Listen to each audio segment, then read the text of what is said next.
सैयद मोहम्मद अली साहब हमारे साथ हैं, दिफाई तज्ज़ियाकार, उनसे बात करते हैं। मोहम्मद अली साहब, आप किस तरह देखते हैं ना सिर्फ ये कि ये कोई नई बात नहीं कि अफगानिस्तान की सरजमीन दहशत गर्दाना हमलों के लिए इस्तेमाल हुई, लेकिन आर्मी चीफ ने एक अहम पैगाम दिया अफगानिस्तान को कि ये अब होना नहीं चाहिए, और जिस तरह से TTP के महफूज ठिकाने वहाँ पर मौजूद हैं, तो अफगानिस्तान को भी इस चीज़ का नोटिस लेना चाहिए। आप क्या कहेंगे?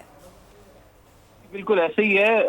ये पिछले तकरीबन 2 साल के दौरान जब से नई काबुल इंतजामिया बरसरे इक़्तिदार आई है, पाकिस्तान की ये मुसलसल कोशिश रही है कि उनको कायल किया जाए कि वो अपनी जिम्मेदारी पूरी करें और अपनी टेरिटरी को और अपनी सरजमीन को हमसाया ममालिक के खिलाफ बिलअमूम और पाकिस्तान के खिलाफ बिलखुसूस बिल्कुल इस्तेमाल ना होने दें, क्योंकि तवातर से ये वाक़यात देखने में आ रहे हैं कि जो दहशतगर्द तंजीमें हैं वो अफगान टेरिटरी को इस्तेमाल करती हैं और फिर वहाँ से वो ऑपरेट करती हैं पाकिस्तानी अफवाज और दीगर ठिकानों पे हमलावर होने के लिए।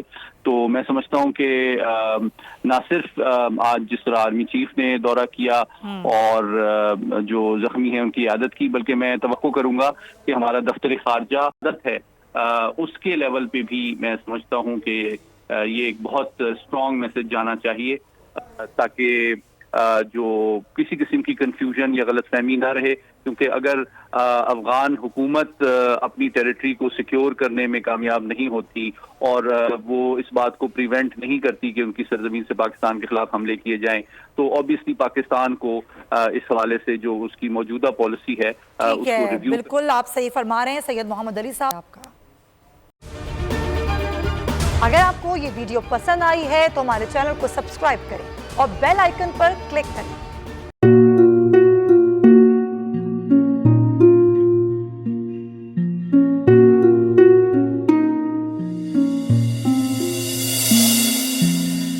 अपना घर यूं छोड़ के आखिर बोल किधर जाएगा, ये जो पड़ा है वक्त कड़ा है, वक्त गुजर जाएगा। अब जिंदगी फैसले की घड़ी, सारी मईशत किधर है खड़ी, करने पड़ेंगे कठिन फैसले, तुझ पे ये कैसी आन पड़ी।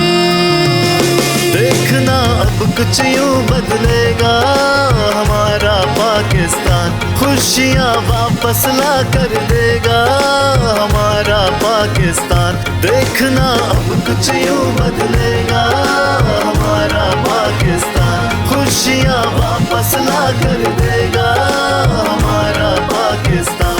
देखना अपनी पहचान के लिए बोल, पाकिस्तान के लिए बोल, हमारा पाकिस्तान मिशन मईशत। देखना